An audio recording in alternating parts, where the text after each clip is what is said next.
3, 2, 1. I forgot the beginning.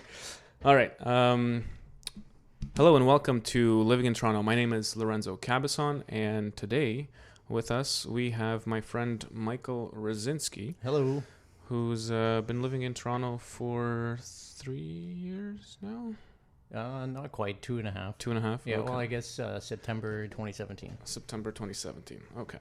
So, welcome to Toronto. Oh, thank you. And I guess let's start off with what brought you here in the first place.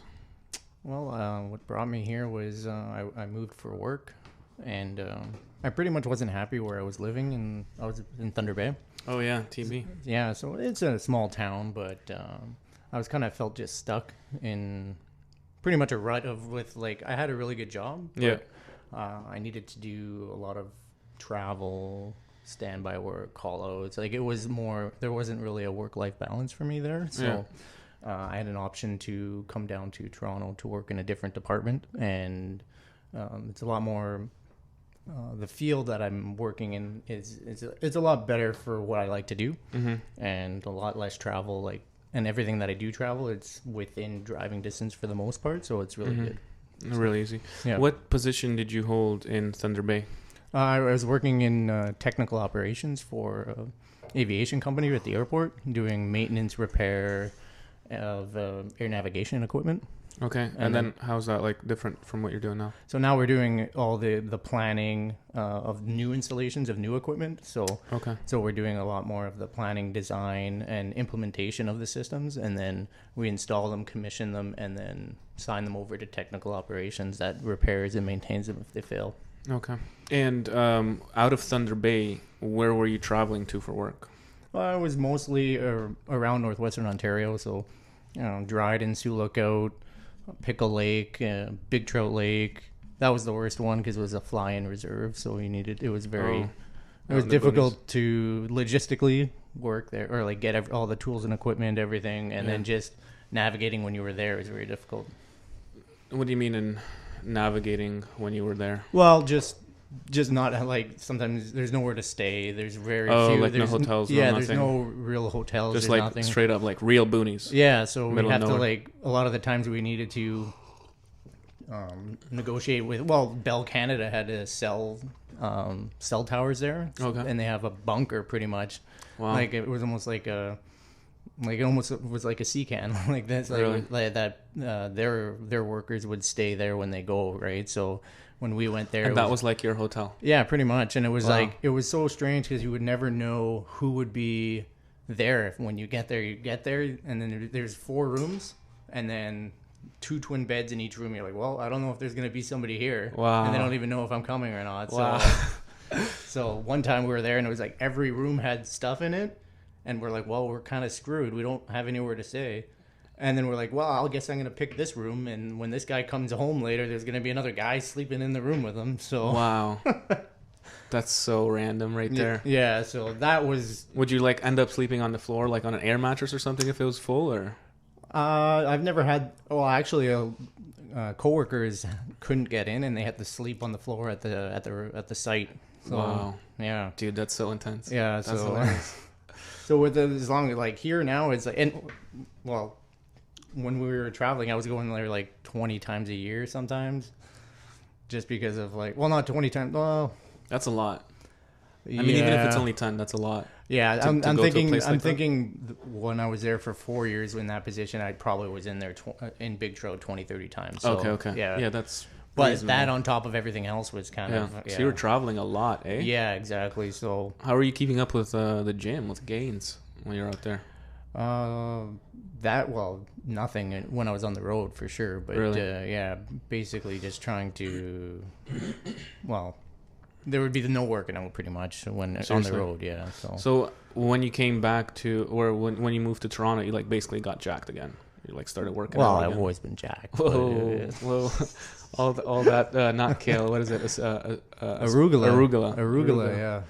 Yeah. I went to Costco the other day and I was like, oh, it's been a few months. Maybe they'll have arugula again. Nope. No. So arugula. I'm gonna start growing it on my balcony. I think that's the best bet because it's expensive. It is expensive. I don't understand why. At Costco, basically you get 3 of the boxes that you buy at No Frills. Okay. or whatever, right? Yeah. You get 3 of those boxes for pretty much like $2 more. Okay. And it was arugula. I haven't seen it at Costco, but Yeah, I mean they did have it at one point, but then they had that thing where the arugula is bad and you can't grow it anymore, or whatever the situation is that we can't get it anymore. okay.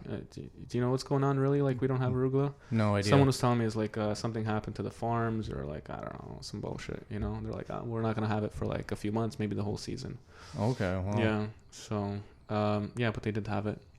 So I was not stocking up on it, but like buying a lot of it, trying to put in everything. It becomes gross really quick because it's not like I don't know how to consume a lot of it without like it becoming gross. You know, just blend it up and put it in ice cube trays. Blend it with a little bit of water and then freeze them in ice cube trays. Okay. And then it's like you can pop that into the blender in the shake or whatever, stir see fry. that's smart. Whatever you need to do, right? And then you're good to go. Yeah, I'm gonna do that next time. So okay, so you moved to Toronto, I did. right? That's how we met. That's right. Helped you buy a condo. Yep. And so you've been living in Toronto for like 2.5 years. And how has your experience been? And I know like at the beginning when you moved here, I had also went through a breakup. So I was like, let's go out and find a party and get crunk, right? Yeah. So we did a lot of that at the beginning. And then that was a pretty good start, I guess. Maybe it set the expectation a little bit too high.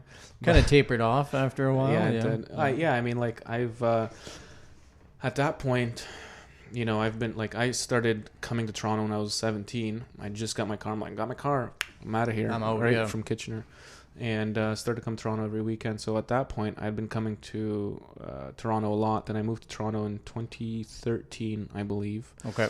And I was a flight attendant. Went out, man, all the time. You know, went out on the road. When I came home, you know, I went out. I didn't have a dog back then. Did you pretend you were a pilot? I did sometimes. Yeah, I did sometimes. Yeah, and went out, had a great time, man. You know, I didn't have a car for a little while as well. Yeah. Right, and that means that I could drink. You know, I could drink. I would bike everywhere. It was summertime. It was nice, and then I kind of like tapered off a little bit with the GF and whatnot. You kind of calm down a little bit, right? For sure.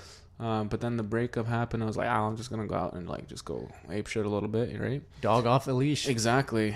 And but that, I mean, it gets old fast. Like at that point, I think I was about 27, and it's just like, you know, how long can I really do this for? I already did it so much, you know. Yeah. And then I just like focused on work. So I was like, yeah, I'm good here. And then I stopped drinking. Yeah. So how do you feel about that? It was a good experiment. About 1.5 years now, and I've learned what I needed to learn from it. You know, about me, about other people and social circumstances and how everything changes and how people look at you. And yeah, I'm good to go now. What was the number one thing that you wanted to learn about yourself and other people that you were saying you were running the experiment on, right? Yeah, so at first it just kind of started by accident. I was like, let me just see if I could just do a few months without drinking. No big deal. It was winter time. I wasn't missing out on anything. And then I'm like, okay, well, why don't I just push this to a full year? This was 3 months was in December, end of December. I'm like, why don't I just do a full year until October and see how spring and summer and fall is going to be like, right, without drinking, and dating and everything else. And honestly, I'll start with dating because that's, I think, the biggest one. It creates a lot more tension because if you're not drinking, they're like, oh, that's cool. But then they feel like and most people generally do this. If I'm like, I'm not drinking, they're like, oh, I won't drink either. I'm like, no, you drink whatever you want. Yeah. Like me personally, if someone's like, I don't drink, I'd be like, okay, I'm going to drink. And unless they were like, no, please don't do that around me, then I wouldn't. But if they're like, yeah, go ahead, I'd be like, hell yeah, I'm getting shit faced. Like, I don't care, you know? But most people aren't psychopaths like me. And so... that might be a strong term, but you know. Well, you know, there's. I'm not gonna get into it. You love excess. I do. I love it, and so there's more tension because they're like, oh, he's not drinking. He's like straight edge. He's a goody two shoes. Blah blah blah. All this other stuff, right? And girls like bad boys, right? Generally. And then they're not drinking, so like they don't have something to take the edge off, so it just creates a lot more tension. So it's a lot harder on both sides of them. On both sides, there's going to just be a lot more like Yeah, like it's a lot more awkward tension somber. a little Yeah, bit, 'cause exactly. it's a pretty much a stranger, right? It is. It's Right. for me. I got comfortable with it, so I could create the mood and I could lighten it. And I could make them laugh and blah blah blah, and it's a good time. But then there was still that doubt because like you're overthinking things, right? Alcohol turns the overthinking things off. Exactly. Right. So that was probably the most difficult part. I mean, I did overcome it quite a bit, but I could have probably had more success, if you catch my drift, if there were like 2 drinks involved or something like that on each side, you know? And then with social aspect of just like everything else, there's less going out because everyone just wants to go out to the bar. Oh, that's the thing, right? Let's just hang out. Let's just go to the bar. Let's just have drinks. Like, and then do what? Yeah. Just sit there and like gossip. Like, okay, we can talk, we can catch up, but like, why don't we do something? If there's no activity involved, then it's just like, yeah, let's go do shots and just get shit faced. Yeah, and that's, you know, like kind of fun. But I also don't like hangovers anymore. Like my hangovers last 2 days. Yeah, it's ridiculous. You know what I mean? And then like I'm wasting all this money, and for what? You know, like I'm sorry, like I just don't like wasting money on stupid shit. Like if I'm getting something out of it, like and I'm being selfish. Like if I'm getting laid, you know, then okay, maybe I'll spend a little bit of money. But otherwise, like why am I just gonna waste money just to drink for drinking's sakes? Like, exactly. I'd rather just sit at home. Yeah, you know what I mean? It doesn't make sense to me. And so the social aspect is like, I don't want to go as often because everyone just expects you to drink. They're gonna ask you why you're not. Blah blah blah. It's not as fun. Everyone else is getting shit faced. You're sober as shit. Not fun. Like, why does it even have to be a thing that you're like, oh, you're not drinking? Like what? Like what happened? What did you do? Exactly. Well, I killed someone. That's why. Like I would just have to give them a dramatic story. Yeah. Because that would be more believable than the fact that like, oh, it just happened by accident, and then I'm like running an experiment. They're like, oh, so, you know, this guy's a weirdo. Yeah, exactly. So it's more normal if I told them like, oh, I used to get fucked up and I had a problem. That's why. They're like, oh, okay, cool. Cool, get it. I feel it. Yeah. And then they wouldn't like pressure me into it anymore. But if I told them, oh, it's just because, they're like, oh, then it's cool. Then you can have one. I'm like, no, you don't get it. Like I already like committed to this, you know? Exactly. So yeah, that was my thing. What about you though? For the last few years, I mean, I kind of broke down the last few years for me. What about you? What's it been like here in Toronto? You've had a bunch of experiences with dating as well as like social stuff. For sure. I've been on a bunch of dates with a bunch of different girls, but really only ended up getting into a long-term relationship with one. Yeah. And then it was about 8 months or so that we were together. So it's a long time for Toronto. Yeah. Well, actually, it was probably less than that. It would be 6, and then you're trying to work things out. I'll call it 8. And then 8, and then whatnot. So, but yeah, it's tough here. Yeah, it's too many options. Too many people just having fun still. People don't really start settling down until they're like past 35. Like, maybe I'll think about it. Yeah, exactly. You know what I mean? So I don't know. I don't even know where, like, especially like it seems like where do people go meet each other that aren't? It's all a big online game now, right? Yeah. So yeah, if you want to meet people, if you want to like have the numbers, I guess, like you know, you want to like try different people out, you have to go online because otherwise, like, where are you gonna meet people? You have to be in a setting where you're meeting people all the time. Right? I heard that you can meet them at the grocery store squeezing avocados. I'm standing there with 2 avocados in my hand like a jackass. Well, I'm like, where are these girls? Come find me. I've got the avocados. Let's make the toast.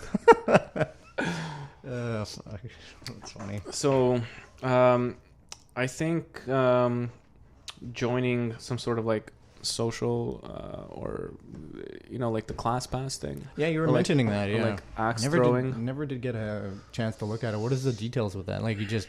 So the details are $70 a month. Yeah. You get 30 credits, and in 30 credits, I think you can basically go to about 4, 5 classes, something like that. It depends on the type of class that you pick, because those require a different amount of credits. Yeah.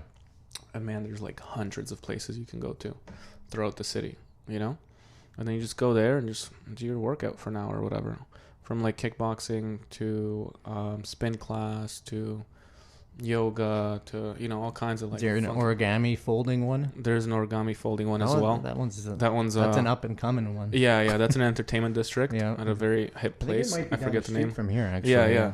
Somewhere in King West. Yeah, it's the new thing right now. It's not super popular, but just wait. In a few months, everybody's gonna hear about it. And I think it's cool. The park, I guess, in the summer. Trinity's pretty. If you go to Trinity on a nice day in the Yeah, in the summer, plenty of people. It's strange. It's like a nightclub. Everyone's just Straight up. there It's a party. drinking, Everyone's drinking, smoking. tight or slacklining, whatever the hell that Yeah, thing yeah. is. I don't know Yeah. why people All do the like that. Just hippies. standing on a rope. I don't know what's going on there, Yeah, but they're like, oh, just let me see how like good my balance is. Like, who cares? or what's that ball game with the trampoline? The Oh, spike I don't ball? know. Yeah. Or is it like Yeah. Yeah. It's like spiking a volleyball into a trampoline. And Yeah. everybody's going nuts on that game. I know. For that game. I don't get it. You just gotta. Maybe it's fun. I don't know. Looks kind I was there. I was gonna I be like, guess. hey, can I play with you guys? Can I play with you guys? And they just take their ball and go home. Yeah. You gotta bring your own. I bought a croquet set exactly for that reason. I was So I could go to Trinity to like be like, hey guys, I got like 4 sticks. Like, come play. Actually, Ryan and me, we're gonna do bocce there. Ooh, Yeah, that's a good idea. yeah, and then you got a dog and You just gotta bring games and stuff. Yeah. And alcohol. that's the thing. You gotta right? put yourself out there. Yeah. You know. But yeah, definitely games and alcohol. You're providing some sort of value, I think. I know there was guys. I didn't know this until much later. There were certain guys in certain circles, I guess you could say. And one of the ways that they pick up younger chicks is they would have whatever they're looking for. Okay. You know, a little bit of that nose candy or some other types of Okay. candy. Yeah. You know, and then the girls will be like, wow, yeah, I want that. And then they Okay, hang out with the guy. alright. And then from there, you Yeah. know, it might go somewhere or might not. It's not like a guaranteed thing, you know, they're not like fucking crack whores or something like that. Yeah. But yeah, that's definitely an incentive for them, you know. So I think just doing that for the general type of socializing or meeting people is one way to do it. And the other one is just to be patient as fuck and put yourself out there and meet the right one. I'm gonna be standing in Squeezing that avocados for for a a long long- fucking time. long time. Yeah. Maybe I got to do it. Maybe I got to try it at Whole Foods. Whole Foods. Whole maybe. Foods would be much better. Yorkville Whole Foods. Yeah, higher quality That's a whole of lot avocados. food. Yes. to squeeze. Better toast. Shit. Everything. Yeah. Readjust myself here. So what are the like what are the 3 things that when you moved to Toronto that surprised you that you didn't expect? 3 things that I 3 didn't- good things that surprised you about Toronto that you didn't know that you like. You're like, oh, I didn't expect that. That's cool. Good question. That one would be how good and how little it snows here, and how good the Right? winters are. Yeah, easy. So coming from Thunder Bay, it's like 30 Luxury. below all the time Ew, in the winter, and there's disgusting. like 2 feet of snow. Disgusting. It's like ridiculous. So I didn't I expected it to be better, but I didn't actually expect it to be that much better. Yeah. So that was definitely a nice thing, because people are complaining all the time, and it's like, oh, it's gonna snow, and I'm like, this is like what this is like snow? luxury. You This call is like snow? this is like the Cancun of Canada. We here. get like 20 centimeters. A few days later, it's all gone. yeah, exactly. It's amazing. I don't even need a snow brush. I just take Yeah. my arm and Yeah, I just like give it one wipe. yeah. Depending if if I did arms that day, it's jacked. True, And then true. it's just like Yeah. takes all the snow off. The in more one swole sweep. you are, yeah. the easier the sweep. Yeah. Yeah, so that'd be one. The second one, there's just really whatever you want to do. If you want to, like, oh, I want to try this Ethiopian food, Hell yeah. or do there's whatever cuisine you want to try, you can do it. But on the flip side of that, it's like a lot of places, it's so expensive to do anything.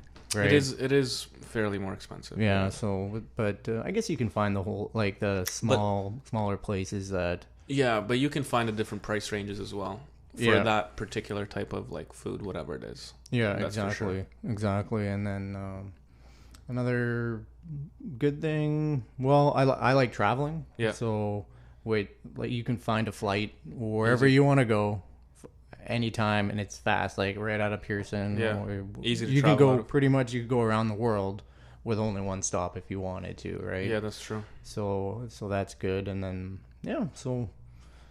Where do you plan on traveling to this year?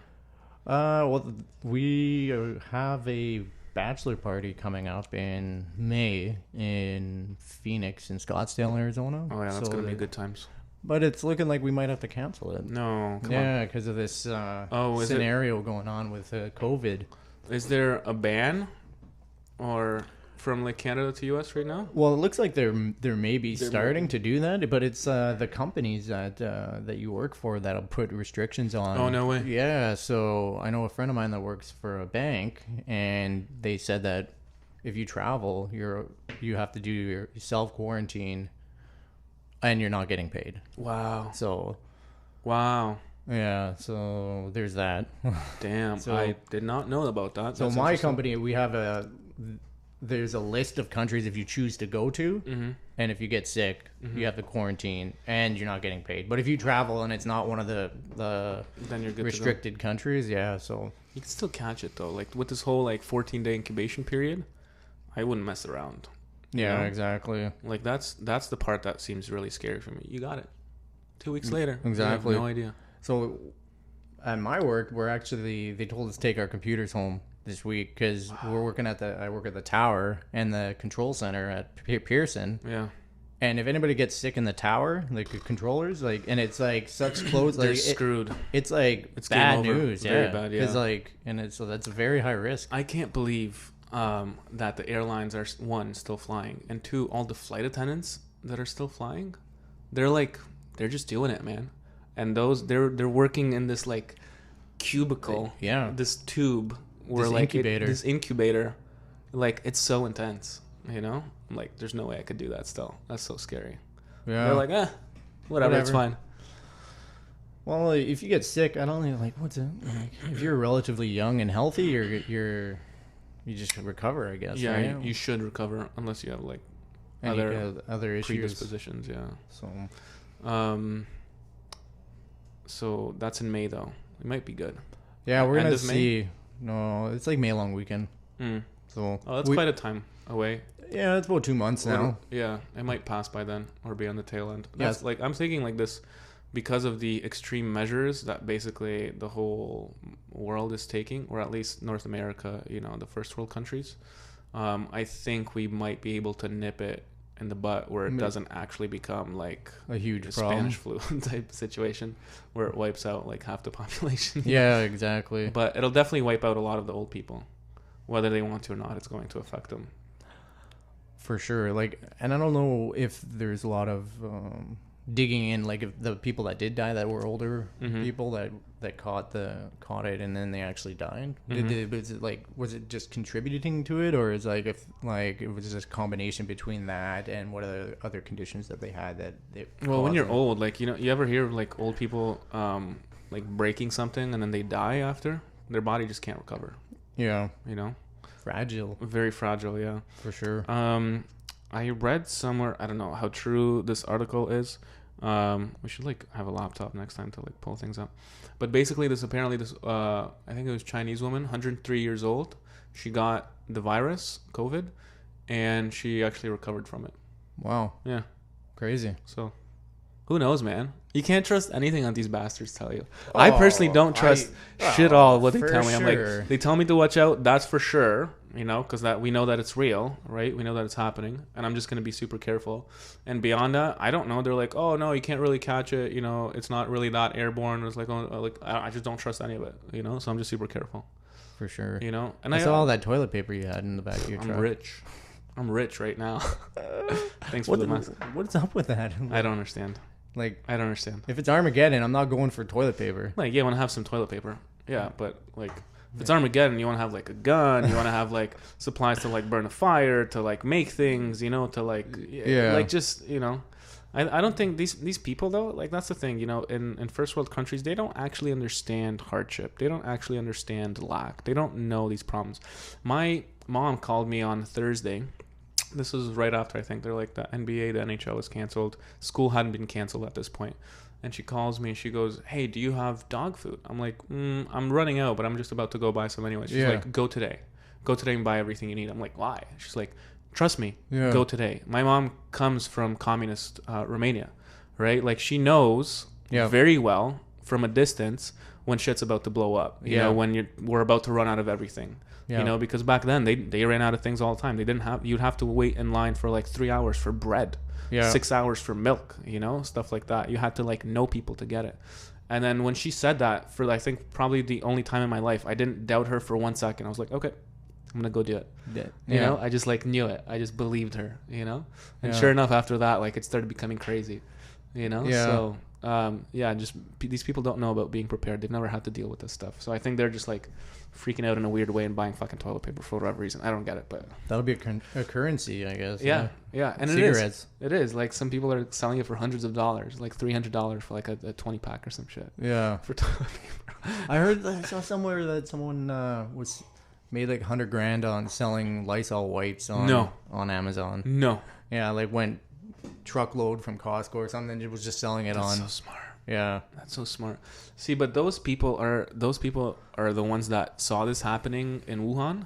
Yeah, and they're like, "Look, I'm gonna do this right now." They're not like, "Oh, it's coming stateside. Oh, it came here. I'm gonna go do it." No. They're like, "Oh, it's gonna happen." They knew it. You know, like for selling real estate, I got probably like 3 people asked me over the last few days. They're like, "Oh, I've been thinking about selling. Like, should I just sell right now?" I'm like, "Hold on a second. Why? Why do you want to sell? Do you need to? Are you moving up? Are you moving down? Out of the country? What are you doing?" Yeah. They're like, "No, but like the market's gonna tank." Okay. Yeah. That's if people sell. Yeah. What are you gonna do? Sell right now? You and everybody else? You're guaranteed to devalue your product. Yeah. You're flooding the market. Like, I think that's gonna happen. Actually. Well, there's definitely a lot of people talking about it. I'm like, "Oh, you want to cash out now and get your money? You won't. Yeah. Should have done that 2 weeks ago. Yeah. It's too late now. Yeah. You're guaranteed to lose money now. Yeah. Why? What's the point of selling? Yeah. You know, the market's gonna recover. It did in 2018. It recovered in 2017. Well, it recovered from 2008. It's going to recover. 2008, we didn't even really have... Canada got pretty much a pass in 2008. I mean, we were affected, right? But we didn't have like a huge subprime mortgage problem. No. We didn't, like, people didn't lose their hat or whatever that saying is. In 2017, the prices were peaking like crazy, right? 2016, 2017. And there were people in the market that were buying because like everyone else was buying, and they would just pay whatever. They would just throw money at things that didn't make sense, like $2.5 million for a tear down property. Just like random shit, like random, right? Yeah. And then Kathleen Wynne introduced the foreign buyers tax and some other stuff, right? The market took a dive, like places like Markham and Barrie, I think, and stuff like that. Some of them saw almost 40% hit. Right? Yeah. Downtown market, you know, like a few percentage points, like 5, not even like 2.5, right? Then in 2018, the government introduced the tighter lending rules, right? That kind of like plateaued everything for a little while. And then in the end of 2019, we were basically kind of close to where we were before. And then over the last 3 months, boom, everything popped back up to where it was before. Actually, we broke a few records as well, I think. And just the same way that things can get corrected in 3 months, people could be like, "Oh, interest rates are still low. Okay, people are still buying, selling. There's available product. We need to move here. The job is still coming here. There's 3 huge office towers with like 120,000 jobs in downtown." They'll be like, "Well, we still need to do it." Like there's a whole, like so far, people asking, why is the market so hot? I'm like, there's probably more than a trifecta. There's probably 4 or 5 fundamental factors that are driving this right now. So if you're removing one or two of those, it's only a matter of time. You know, like we still have those 3 other things driving the market to be super hot, right? So yeah, it's definitely going to correct the market a little bit. It's going to impact it.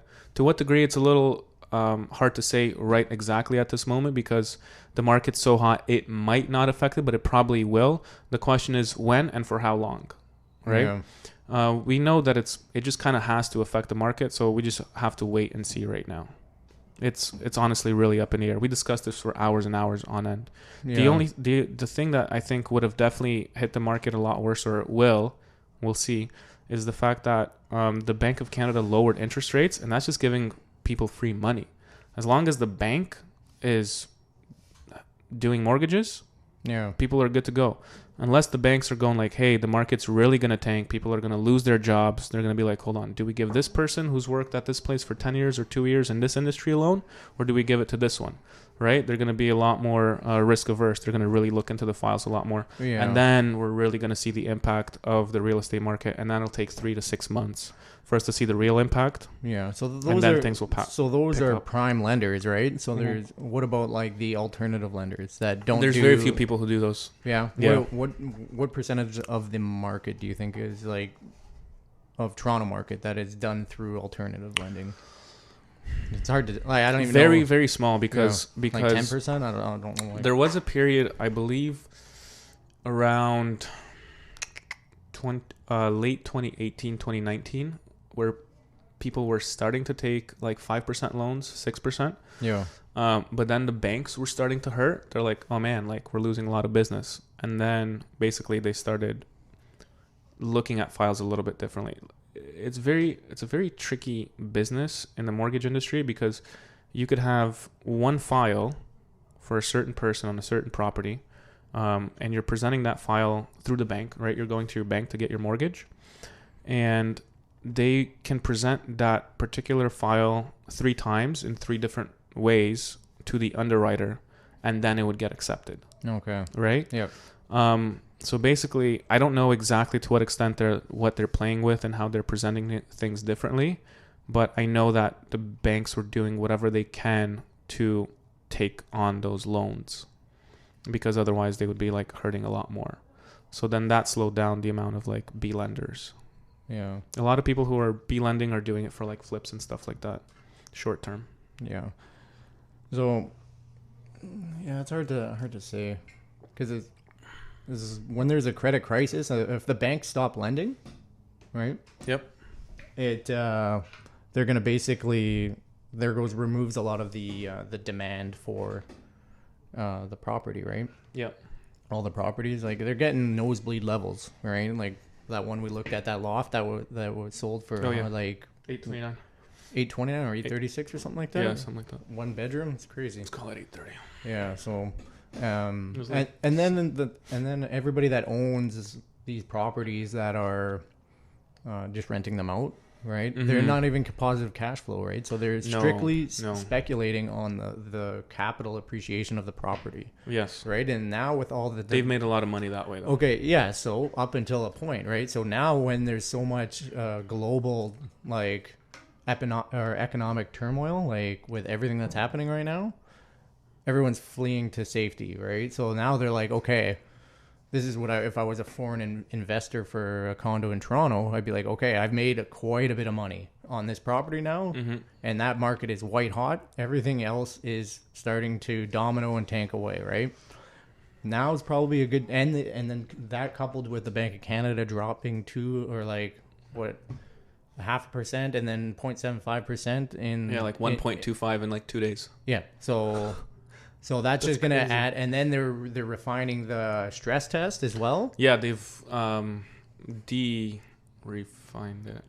Well, no, they're just loosening up the regulations, because I think bit. how it worked was that they were just the posted rate for the bank. Mm-hmm. You'd have to plus 2 basis points. 200 basis points. 200 basis points. Yeah, so 2%. 2%. Yeah. So people were saying that, well, that's not the rate that people are getting, right? They're getting much better rates than that. So that's not the real rate that we should be basing that on, right?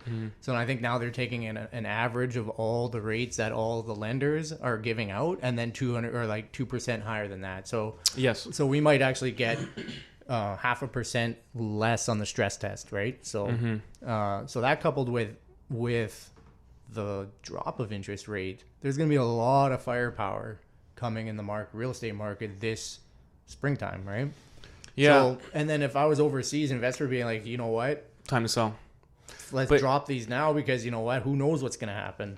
So here's the thing. In a market where things are potentially crashing, right? The thing to do would be to buy more, right? Not when it's completely done. Yeah. Right. Well, I think we're just on the. I mean, you can't perfectly time the market, right? Especially not in real estate. Well, for sure, obviously not. Especially not Canadian real estate. But so in this scenario, it would be you can't time the absolute top. So, exactly. So or bottom. Right now, exactly. So you can get pretty damn close. I think right now we're pretty damn close to the top. Right? Because I thought the exact same thing. I think it was like end of last year. Like, okay. So this is so now I think the same, but now if you look to the pre-construction market, so now everybody that's investing in the pre-construction market are a little more savvy investors, right? They're not the normal person, right? now they're even dropping it from 20% down to 10%. Because why would they do that? Property is getting way more expensive. Way like more 20% of, and they don't have the people to do that, right? Yeah. So now we were going to see, I could see them even dropping it back down to like 5%. Because before in Toronto, you could do pre-construction for 5%. Right? I don't remember those days. Was it not? That was before my day. Yeah, I don't quote me It on might that, have but been, I've Over heard 6 years ago. yeah that was the case. But now it's like 20%, and you're paying future speculative value. It's just like crazy. That future pricing started in 2018. Yeah. So how is that like now? And people are like, still calling like, oh, I'm gonna buy pre-construction. I'm like, okay, go ahead. And then they go and they're like, oh, that's how much I have to pay. Yeah. So they're like, oh, let me get an assignment because it's a better deal. I'm No. like, okay, go ahead. Look at them. They're like, oh, yes. It's just economics. Like these people want to get paid for the product that they bought ahead of time. Like, what kind of deal are you looking to get? If everything on the market is, $1,100, why are they going to sell for like $900 per square foot? Exactly. For what reason? Exactly. It's a brand new product. Why would they sell for less? It makes no sense. So that's what makes me kind of worried about, like, and thinking that we're going to be coming into a top pretty soon. I think if there is a correction, what will happen is it's going to go sideways or down for a little bit. And for that period until this virus is over, because this virus is affecting the economy in a major way, right? It's affecting a lot of people's bottom line, their dollars, their income, right? Yeah. They won't be able to buy, so everyone's just going to hold tight. Everyone's going to hold tight. And once that happens, spring is going to be over. And what happens after spring is over, the virus is over, nice weather comes out, the travel ban will be over. People will want to like travel, right? Yeah. They have travel plans. People do prioritize traveling above all else. They're not going to like just cancel that because it comes by so rare, and especially because like they're going to have to go back to work really hard. They won't do it for a while. They know that. So June, July, August, it's going to be dead. September, things are going to pick back up. October, November, December, and then back to square one.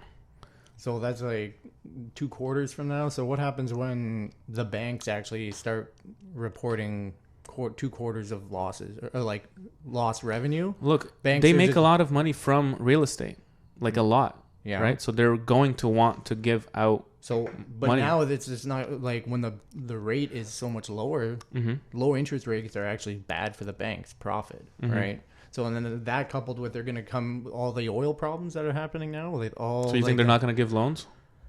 They're gonna start firing people.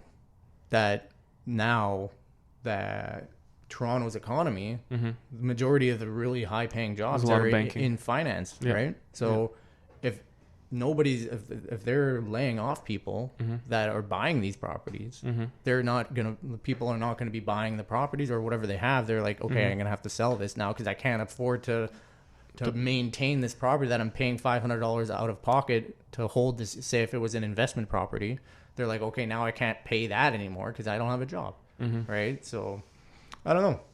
It's hard to tell, but we've had a really good run here, so I can see a blow off top in this market. But the next 2 weeks will dictate what's going to happen. If it's going to go south or it's going to go sideways. Yeah. The next 2 weeks. So I guess what indicators can you actually look at from the TREB reports? That would be, I guess, the number of listings on them, like, because you have that number, right? So just as one tiny example in the market, because the market, you have to remember, is very segmented, right? And the hottest area and the one that keeps its value the best through these kinds of times is downtown. In the downtown area, in terms of new properties, I have it set up so I see what properties come on the market in a specific area. One of those areas that I keep an eye on is the downtown core.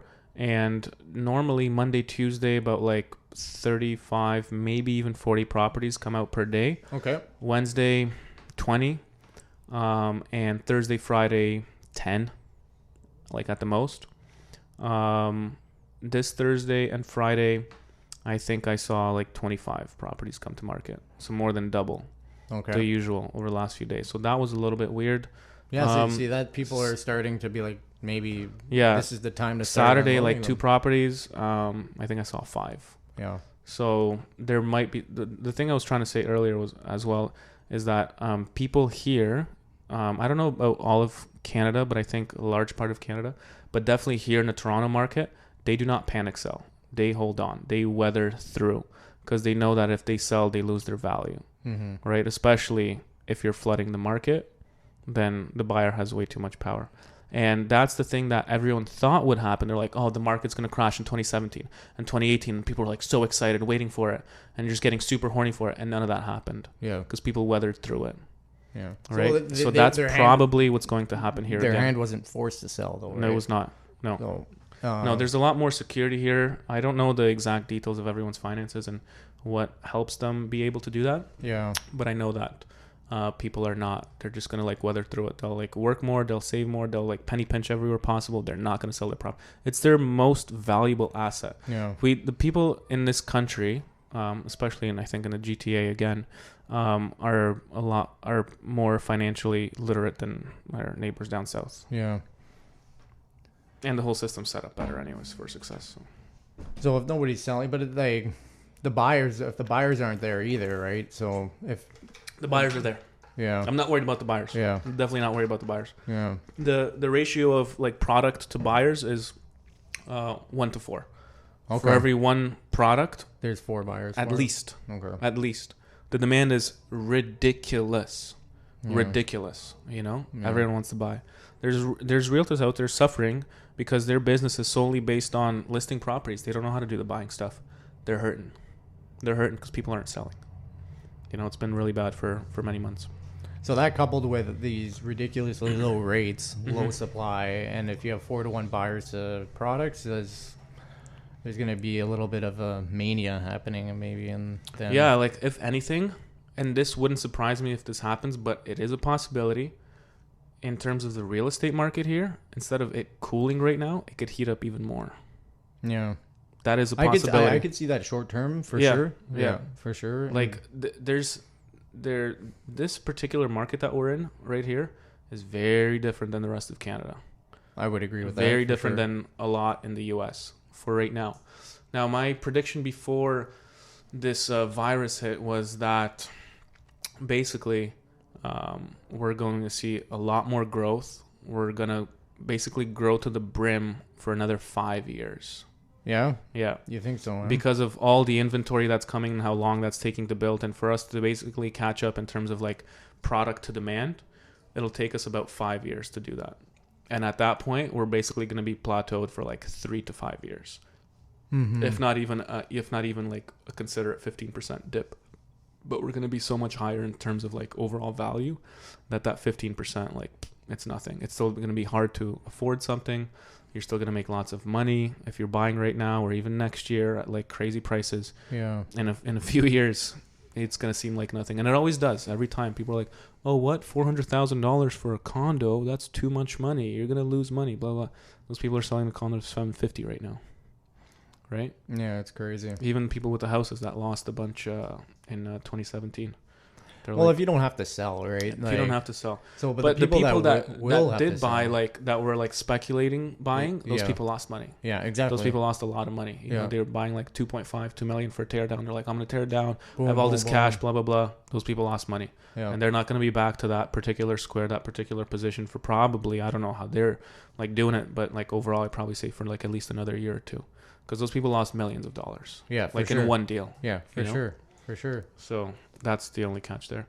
Last thing to ask you before you go, because I think we're getting ready to wrap up here. For sure. So I asked you about the 3 things that you liked about the city that surprised you. What are 3 things that you'd like to see improved in the city? Probably public transit would probably be one. So, but I have a car, so I don't really deal with luxury. That. You're good. Yeah, that would be one.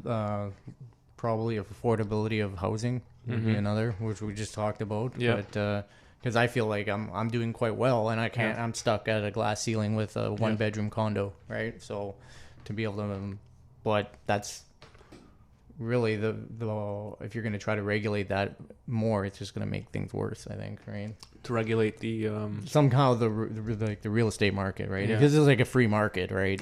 Well, when they regulated the rental market, rents shot up exactly, like crazy, and then Dougie came in and he deregulated a little bit, and now actually rents like have went down a little bit in certain places. There's a lot of inventory. Yeah. You know, stuff that would have cost $2,200, I'm seeing it for $2,000 now. I don't work a lot in rents, but I look a little bit every once in a while and stuff.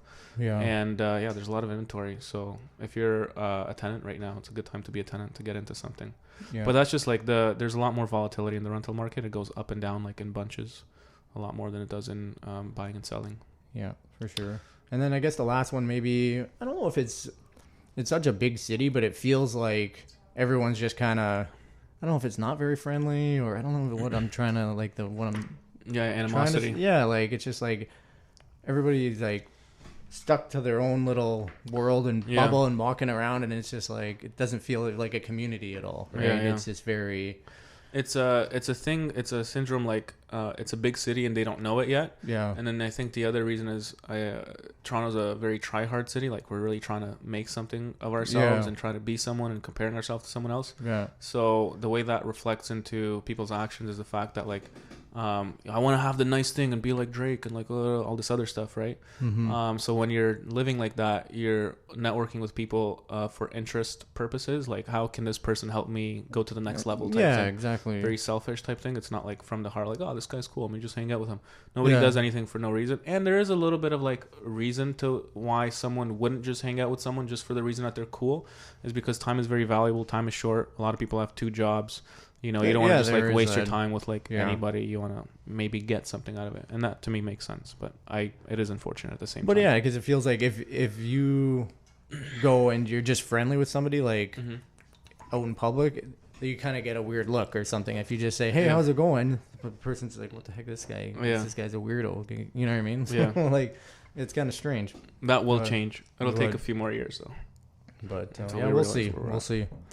Anything else that you wanted to mention before we no, I think it was a good show. Excellent. Thank you so much for coming. I appreciate you. And I guess you have a YouTube channel if people can, if they want to check it out. Yeah, it's Epical Living. Epical Living. Yep. Okay, excellent.